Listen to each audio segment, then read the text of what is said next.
అసలు నువ్వేం చేస్తున్నావు? నేను పని చేస్తున్నాను, కనిపించట్లేదా?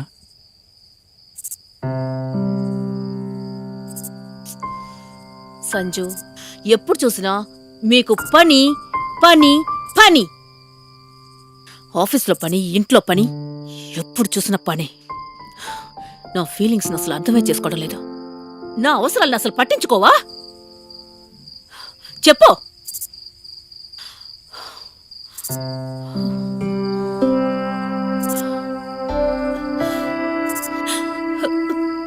నేను తల్లిని కాలేకపోతున్నాను.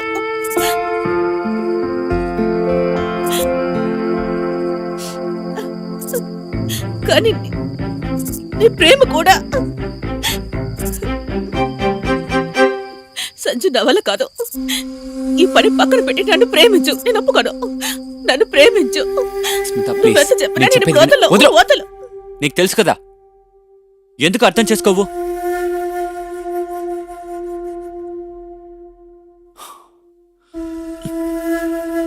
సారీ, నేను నిన్ను హర్ట్ చేశాను.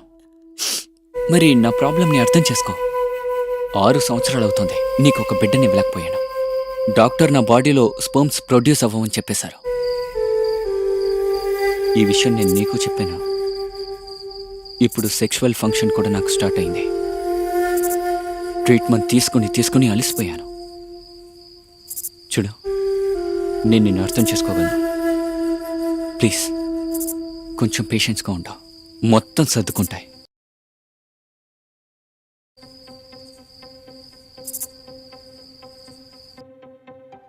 ఫ్రెండ్స్, జీవితంలో ఏ బంధాన్నైనా కాపాడేది ఒకటి మాత్రమే.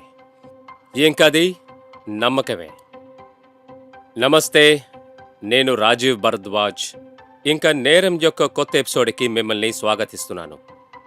నేను చెప్పినట్టు ఏ బంధానికైనా పునాది నమ్మకమే. సంబంధాల్లో ఇది చాలా ముఖ్యమైన విషయం. కానీ ఈ నమ్మకం ఎప్పుడు బ్రేక్ అవుతుందంటే మనం స్వార్థంగా మారి మన గురించే మనం ఆలోచించేటప్పుడే. మన సంతోషాలు, మన అవసరాల గురించి ఆలోచించేటప్పుడు. ఇవాల్టి మన కథ కూడా ఇలాంటిదే. పైపైన చూస్తే సంజయ్ స్మిత వాళ్ల సంబంధం మామూలుగానే ఉన్నట్టుంటుంది, నార్మల్గా. కానీ స్మితకి తల్లి కావాలనే కోరిక, ఇంకా తన ఫిజికల్ రిలేషన్షిప్, ఈ రెండు సంబంధాన్ని నార్మల్గా ఉండనిస్తాయా? ఇంకా పోను పోను వీళ్ళిద్దరి సంబంధంలో పగుళ్ళు ఏర్పడతాయా? రండి చూద్దాం.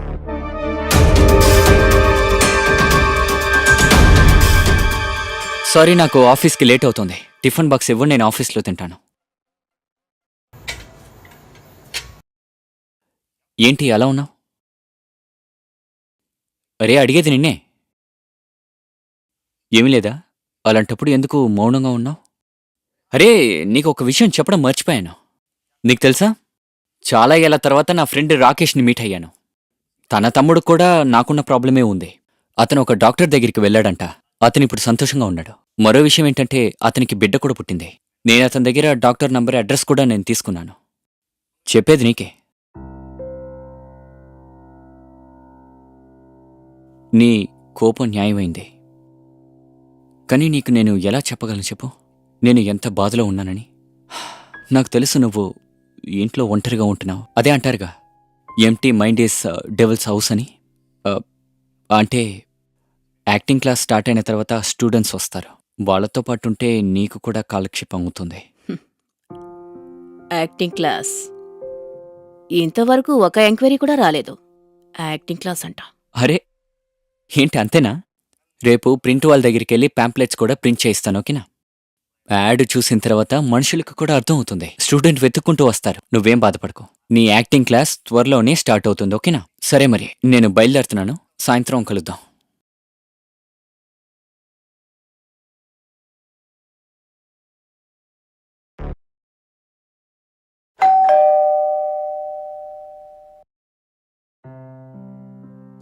Yes. Hello ma'am, myself Aryan Puri. అది బయట యాక్టింగ్ అకాడమీ బోర్డు చూశాను, దాని గురించి ఎంక్వైరీ చేయడానికి వచ్చాను. అది మీరు స్మిత మ్యామే కదా? అవును, నేనే. రండి, లోపలికి రండి, మాట్లాడుకుందాం. Thank you. ఆర్యన్, ఇంతకు ముందు నువ్వెప్పుడైనా యాక్టింగ్ క్లాస్కి వెళ్ళావా? అంటే ఫార్మల్ ట్రైనింగ్ అలాంటిదేమైనా? మ్యామ్, యాక్టింగ్ క్లాస్కంతా ఏం వెళ్ళలేదు. ఇక ఫార్మల్ ట్రైనింగ్ కూడా ఏం తీసుకోలేదు. యాక్చువల్‌గా దీనికైతే నాకు ఛాన్సే దొరకలేదు. కానీ మ్యామ్ అలాగా? నేను స్టేజ్‌లో కొంచెం పెర్ఫార్మ్ చేశాను. ఇప్పుడు నేను యాక్టింగ్‌ని కెరియర్‌గా మార్చుకుందాం అనుకున్నాను. గుడ్. కానీ యాక్టింగ్ నేర్చుకోవడం వల్ల కాదు, అబ్జర్వేషన్తో వస్తుంది. I mean acting is all about observation, feelings and execution. Anyways, నేను క్లాసెస్ తీసేటప్పుడు ఇవి కూడా నేర్పిస్తాను. మ్యామ్ క్లాసెస్ ఎప్పటి నుంచి స్టార్ట్ అవుతున్నాయి? త్వరలోనే స్టార్ట్ చేస్తాను. ఇంకొంతమంది స్టూడెంట్స్ దొరికిన తర్వాత నేను ఇన్స్టిట్యూట్ ఓపెన్ చేస్తాను. కానీ ఈవినింగ్ 4 తర్వాతే చేస్తాను. నీ క్లాస్ ఇక్కడే రేపటి నుంచి స్టార్ట్ అవుతుంది. ఇంకొంతమంది స్టూడెంట్స్ దొరికిన తర్వాత వేరేదైనా ప్లేస్ని చూసి బ్యాచ్ని స్టార్ట్ చేస్తాను. ఒకవేళ నీకేదైనా ప్రాబ్లం నో లేకపోతే మ్యామ్ ఏం పర్వాలేదు. అయితే నేను రేపటి నుంచి సాయంత్రం 4 వచ్చేస్తాను. రేపటి నుంచి వచ్చాయి. Okay ma'am, thank you. Bye. Sanjay, నాకేమనిపిస్తుందంటే ఇంకా ఈ న్యూస్ పేపర్లో ఈ యాక్టింగ్ క్లాస్ గురించి యాడ్ ఇవ్వక్కర్లేదని. ఏ ఏమైంది? ఈరోజు ఒక స్టూడెంట్ వచ్చాడు, జాయిన్ అయ్యాడు. ఇక నుంచి ఒక్కొక్క స్టూడెంట్ జాయిన్ అవ్వచ్చు కదా. ఓకే, ఇది మంచి విషయమే. నీ మనసు కూడా బాగుంటుంది. I hope so.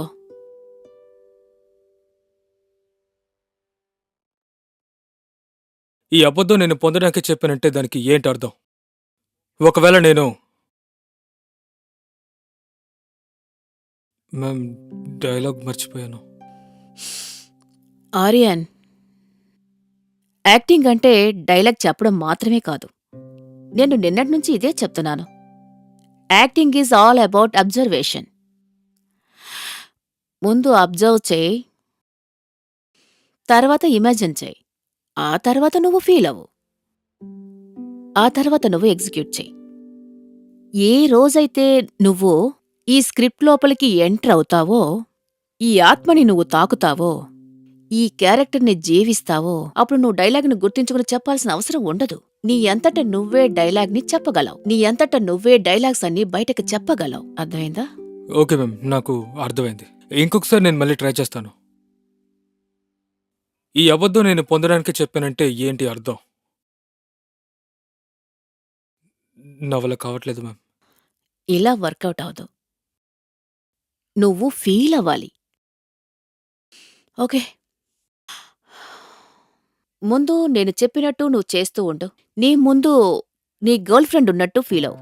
ఓకే, ఆ తర్వాత నువ్వు డైలాగ్ చెప్పు. కానీ మ్యామ్ నాకు గర్ల్ ఫ్రెండ్ ఎవరు లేరు. ఇది నీ గర్ల్ ఫ్రెండ్ ఏం కాదు, కానీ ఈ క్యారెక్టర్ ఉందే, దీనికి గర్ల్ ఫ్రెండ్ ఉంది కదా. ఇప్పుడు నువ్వు ఈ క్యారెక్టర్లో ఉన్న డైలాగ్ చెప్తున్నావు. సో నువ్వు ఫీల్ అవ్వాలి. సో దీని ఆత్మని నువ్వు టచ్ అవ్వాలి. సో నువ్వు ఈ క్యారెక్టర్లోకి వెళ్ళి జీవించాలి. కాబట్టి నీకు గర్ల్ ఫ్రెండ్ ఉన్నట్టు ఫీల్ అవ్వాలి. ఓకే, నువ్వు ఈ విధంగా కూడా చెయ్యి. నేను నీ ముందున్నాను, ఇలా అనుకో. ఇప్పటికీ నీ గర్ల్ ఫ్రెండ్ అనుకో. తర్వాత నీ డైలాగ్స్ చెప్పు. మ్యామ్ ట్రై చేస్తాను. ఉమ్, నిన్ను పొందడానికి నేను ఈ అబద్ధం చెప్పానంటే దానికి ఏంటి అర్థం?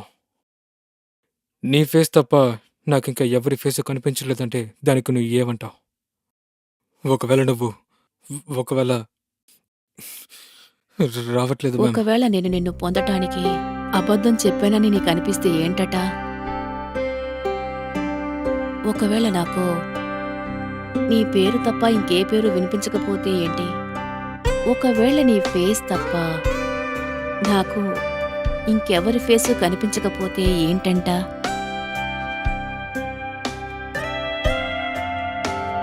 ఒకవేళ నేను నిన్ను ఎక్కువగా ప్రేమిస్తే ఏంటంట?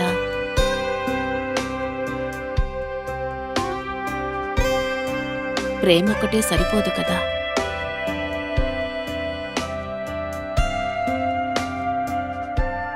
ప్రేమ మాత్రమే సరిపోదు కదా.